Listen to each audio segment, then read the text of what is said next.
यार साहब, मेरे बेटे से बहुत बड़ी फुलती हो गई। नहीं होनी चाहिए थी पर हो गई। लेकिन अब क्या करना है? इसका हल क्या है? यकीनन तुमने कुछ ना कुछ तो सोचा होगा। बताओ मुझे। कहीं तुमने बच्चों की शादी का इरादा? नहीं नहीं, कम से कम मैंने तो अभी तक ऐसा नहीं सोचा।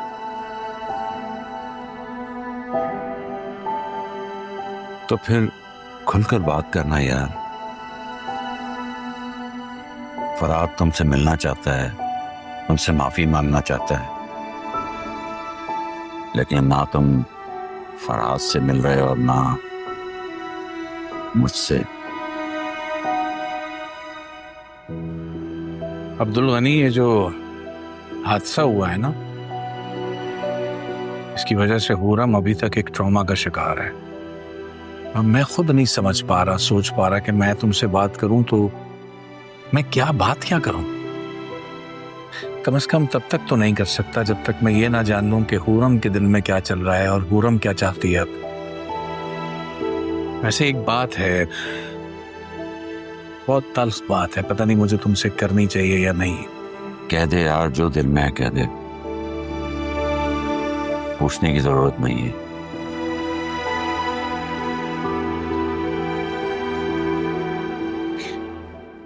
कहते हैं जिंदगी का सफर किसी अच्छे हम सफर के बगैर कट नहीं सकता। हुरम को मैंने कैसे पाला है, मेरे लिए वो कितनी अहमियत रखती है, ये तुम बहुत अच्छी तरह जानते हो। और एक बेटी के बाप होने के नाते, चाहे मैं हूं या चाहे कोई भी बाप, वो यही चाहेगा कि उसको ऐसा दामाद मिले जो पढ़ा लिखा सुलझा हुआ लड़का, उसकी बेटी को समझ सके, बेटी उसे समझ सके, दोनों अच्छी जिंदगी गुजारें। मैं हमेशा ये सोच के फिक्रमंद रहा हूं कि मेरे बाद मेरी हुरम का कौन ध्यान रखेगा।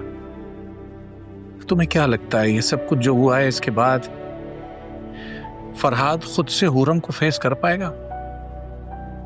मुझे लगता है कि उसने हुरम की नजरों में खुद को गिरा लिया है। एक ऐसे लड़के के बारे में वो क्या सोच सकती है जो उसे यूं गैरों में, बल्कि गुंडों के बीच में इस तरह से छोड़ के भाग गया।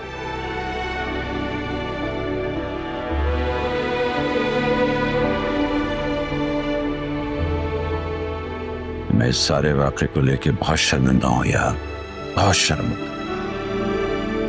तभी तो कह रहा हूं कि बात करने को कुछ बाकी नहीं रहा है। कम से कम तब तक जब तक हुरम ही अपनी राय ना बता दे, उसके दिल में क्या है वो मैं उससे पूछना नहीं।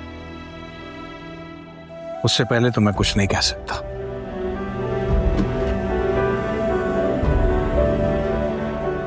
मुकर्रम, हिसाब लेके आओ जरा।